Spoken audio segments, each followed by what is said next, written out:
In today's show, we ask, where have all the goals gone? And is congestion strangling the game? Also, the return of the big man with a giant heart.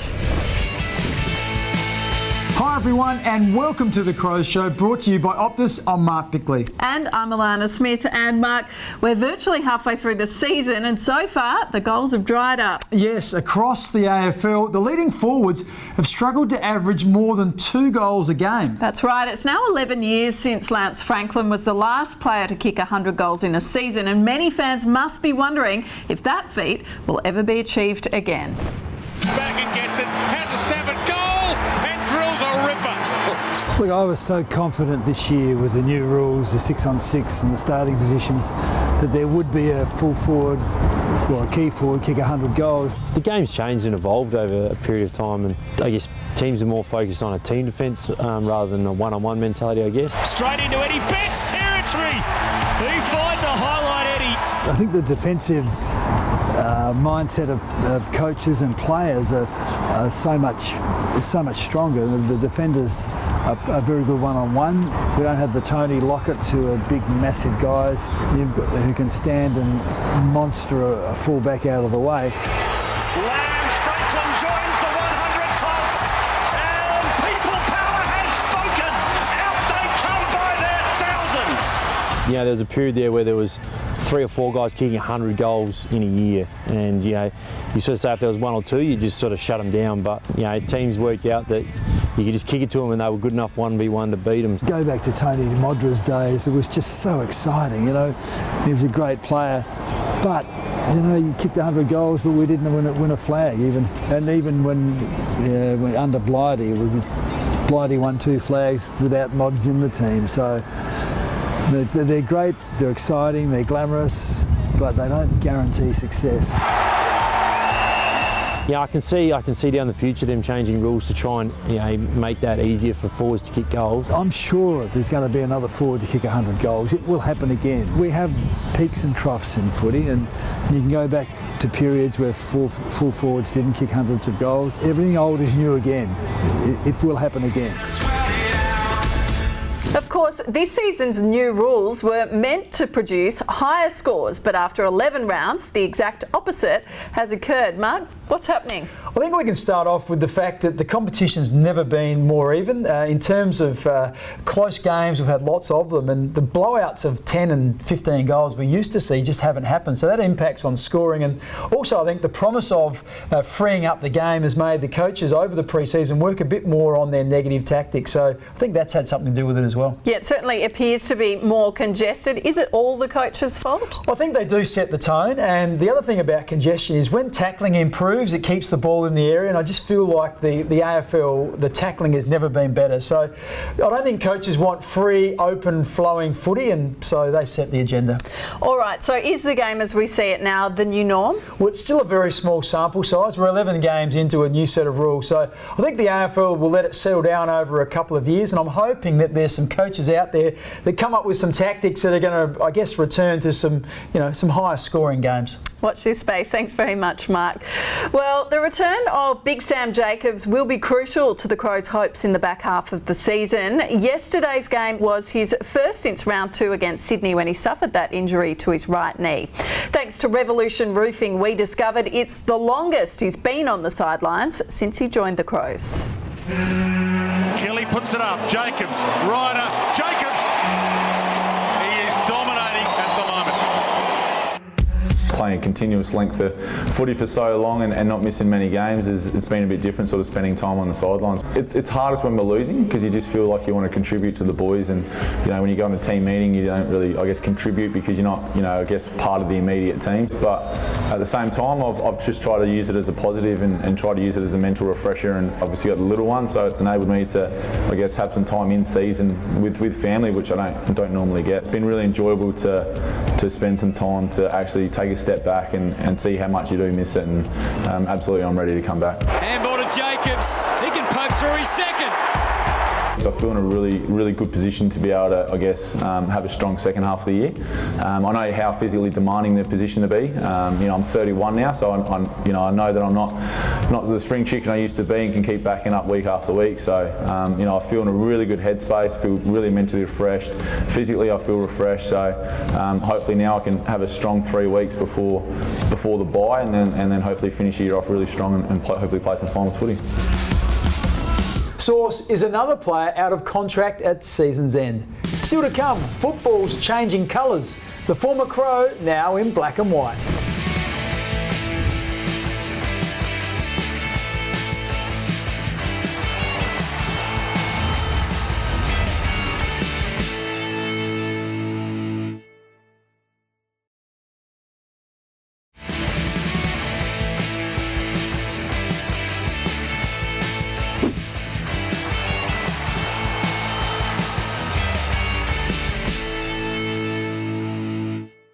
Before the bye, the Crows have 2 night games at home, the first next Saturday against the Giants.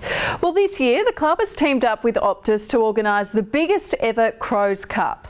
Last Friday, around 500 youngsters joined AFLW players at a carnival-like atmosphere at St Dominic's Oval.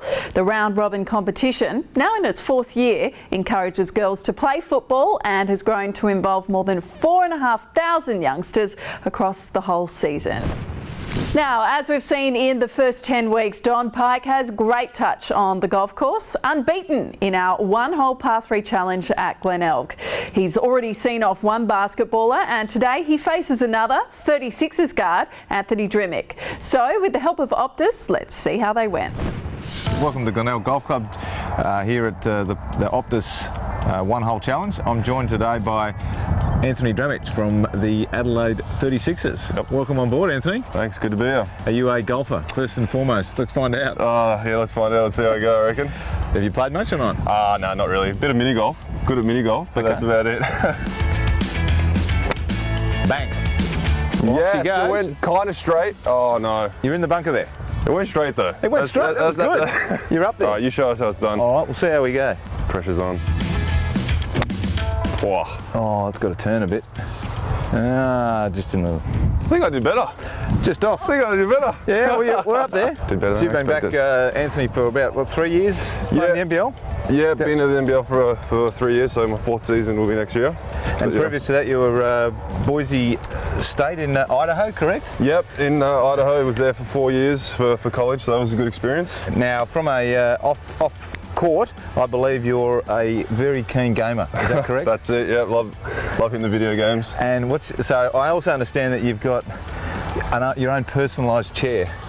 Is that correct? No, it's not personalised. I did pay a lot of money for it, though. Well, I heard you've got a gaming chair. Yeah, I've got a gaming chair. Yeah, I got a gaming chair. Yeah, it's called the Secret Lab gaming chair. So it was pretty expensive, but it's unreal. And what's the key to the gaming chair? What advantage does that give you? Oh, it makes you 10% better at whatever game you're playing. Is that right? No, just but purely through. I like to think that. Is it just for comfort, or is it actually it's good. It's actually good for your posture. So here you go over here in the bunker. Alrighty. Oh. Out. Anytime you get out first time is good time. That's it. Hey. Nice work. I like it. Too hard. Oh, no, it's not too bad.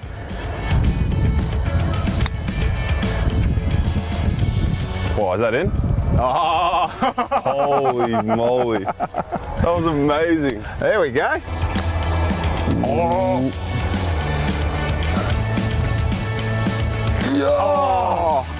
I still beat Jack, so it's all right.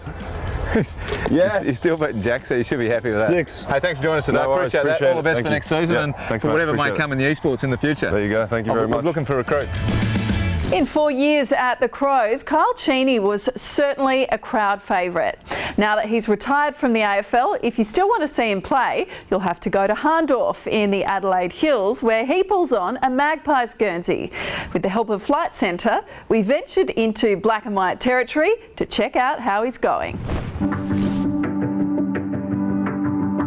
I'm a country boy. I grew up in country Victoria, so loving coming down here, and I just love the atmosphere and the country feel around it, and the socialising that happens after a game as well. So we actually have a beer after the game and enjoy each other's company, which is good. Cheney flies, game 50, big grab. I played with Matty Yench a few years ago, so yeah, pretty tight mates with him. So I've sort of followed him, and yeah, he did the work to get me here. Won every game, most by a pretty decent margin, probably 13, 14 goal average. So yeah, we've been going pretty well at the moment.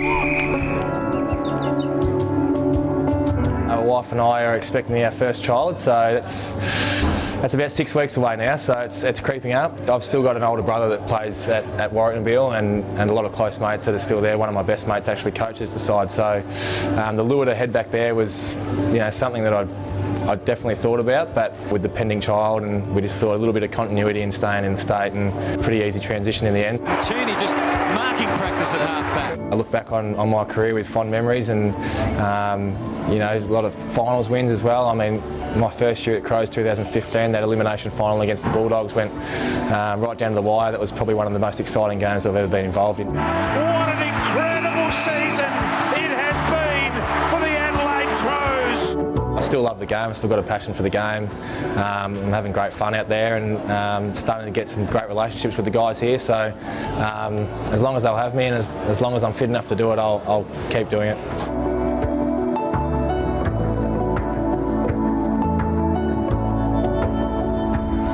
Has strengthened an already formidable team, with Hahndorf favoured to win their 4th Hills Premiership in 5 years. When Mark returns after the break, does another former Crow, Brodie Smith, have the voice for footy?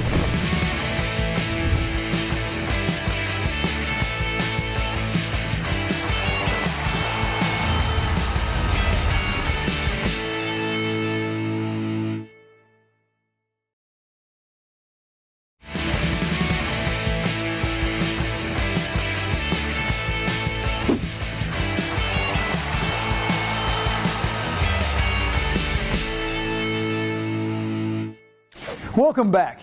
Brodie Smith has had 6 years to get to know midfield dynamo Matt Crouch. He's a club champion, All-Australian and a showdown medalist. But let's see if Smithers is across some of the less obvious aspects of his life, all thanks to Thomas Farms. This week I'm joined by Matty Crouch. Let's see how much you know about Matty. Welcome, mate. Thanks for having me, Brodie. Pleasure. What is my golf handicap? It'd be high 20s, seeing you play. 26. 25. And it's still lower than Rats. What's my dad's name? Crouch Man. Phil. Yes, it is Phil. How many showdown medals have I won? Oh, righto, mate. You'd have 2. Should be 2 if 1. How old am I? 24. Just turned 24. Thanks for having me, Brodie. No, get out of here. Matt Crouch joined the Crows just as Brodie Smith was leaving. After 5 years playing for Melbourne, Brodie walked away from football and now finds himself in the commentary box with Triple M. No doubt it's a career move many ex-players would like to make. So, what special skills are required? Do we count that as Eddie's pocket? It was in that half of the pocket. Yeah, if you're going to slice it, technically, yes. I'm going back to the ruckman kicking torpedo. Yeah, I like it. I've always enjoyed, even through my playing days, I've really enjoyed the media side of footy, and footy is an entertainment sort of industry, so and part of that is the media side of it. So I've always liked it when I played. Found that it's employment after footy as well. So tell you what, this game's gone up a notch, hasn't it? I think the crowd are really involved now. So it's taken to it like a duck to water, to be completely honest. For Triple M, we have that balance between banter and obviously reporting the sport. Having him straight out of the game has been a massive bonus for us, and honestly I can't fault him. He wants feedback all the time and most of it's positive, so we've loved having him in the team. I find I have to do a little bit of homework, like it's not just roll in and think it's just going to happen, otherwise you can look pretty silly. So I just say what I think sometimes, which in the past has got me in trouble a few times, but I make sure first of all I just don't swear, try not to pot anyone, and be positive. So they're my 3 rules. How good was the take from Duggan then, and just had 4 Crows defenders around him and was able to find, I think it was McGovern with a clearing kick. Brodie Smith on Triple M footy. Anything you do that you haven't done before, be like skydiving. If you never skydived, you're like, well, yeah, I'm a bit nervous because I haven't done this before, but as soon as you jump, you're like, oh, I just want to do this again. You actually get a bit of a high off doing it, and you want to do it. Great to see Bernie carving out a nice little niche for himself in the media. Now, with the Crows' win-loss ratio evenly poised, the next month looms as season-defining. Here's the Advertiser's Reece Homfrey. Well, who would have thought that going into round 11, both SA teams would be locked at 5-5, with Adelaide just in the 8 and Port Adelaide just out. And if you can believe it, the next showdown is only 5 weeks away, and the month leading up to it could be season-defining for both clubs. The Crows played Melbourne in Darwin overnight and now have GWS, Richmond before the bye, and then face a bruising encounter against Geelong going into the showdown. A good result would be to win 2 out of the 3. A bad result would be to drop all 3, and it would just about be game over. Port Adelaide plays St Kilda in Shanghai today, then has the week off, but then are on the road again to play Fremantle in Perth, followed by Geelong and the Western Bulldogs into the showdown. On paper it looks a little easier than Adelaide's run, but as we've seen this season, anything can happen. So the next month is going to tell us a lot. Thanks, Reece. When Alana returns, we meet the son of a gun aiming to follow in his father's footsteps.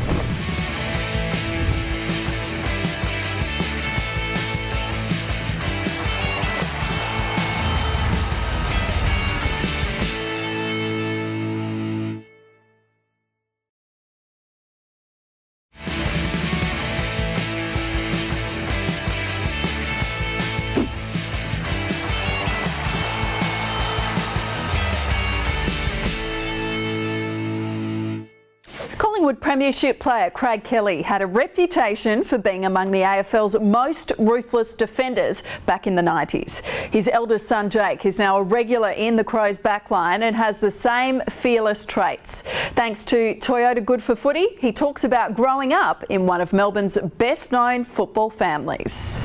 Well played, Kelly. Oh, that is a wonderful mark from Kelly. Kelly just cut across. He's emerging, Kelly, isn't he? I grew up playing juniors at Adelaide Football Club right near my house. Then moved on to Scotch College in year 7 and gradually transitioned into Oakley Chargers in the TAC Cup. We had 5 or so drafted out of our year 12 Scotch College cohort. So we had me, Will McGuinness, Jack Billings, Jack Sinclair, Darcy Byrne-Jones, who's at Port Adelaide. We had quite a successful and talented group. I was born in 95 and Dad retired in 96, so I don't really know too much about it. I've seen one game and that's the grand final in 1990, so apart from that I've just heard he pinched, was annoying and was apparently quite hard to play against. Other than that I've heard pretty average things about him. It was quite a common thing people ask me, do you feel pressure? But I never felt any pressure. I mean, if I made the AFL, then I made the AFL, then that was great, but I never felt pressure to do that. I mean, Dad's quite supportive in whatever we do. Well, in 2019, the Toyota Good for Footy raffle is now open with the aim of raising $1 million for grassroots clubs across Australia. Don't miss out and make sure your local club is involved. Register now at the website toyota.com.au/AFL raffle and start raising some serious cash for your club. And Toyota also rewards our Crow in the Crowd each week. This season, our camera is patrolling Adelaide Oval's Southern Plaza, and that's where we spotted you. If you recognise yourself, contact the club by 5 p.m. on Wednesday, have some photo ID to show, and a merchandise pack will be yours. That's about all we have time for in today's show, brought to you by Optus. Now, Mark, next week, the Crow Show is turning 100. I can't believe it. How quick has that gone? Time flies when you're having fun. Make sure you're watching as we relive all the best moments from our first century. Now, remember to keep an eye on @The Show on Twitter for all the latest news. And check out the club's social media platforms, Facebook and Instagram. And a reminder that Footy Plus, hosted by Belinda Sloan, can be seen immediately after next Saturday night's game against the Giants. Well, thanks for your company, and we look forward to seeing you again next Sunday. At 11:30 on 7, we'll see you then. Bye for now.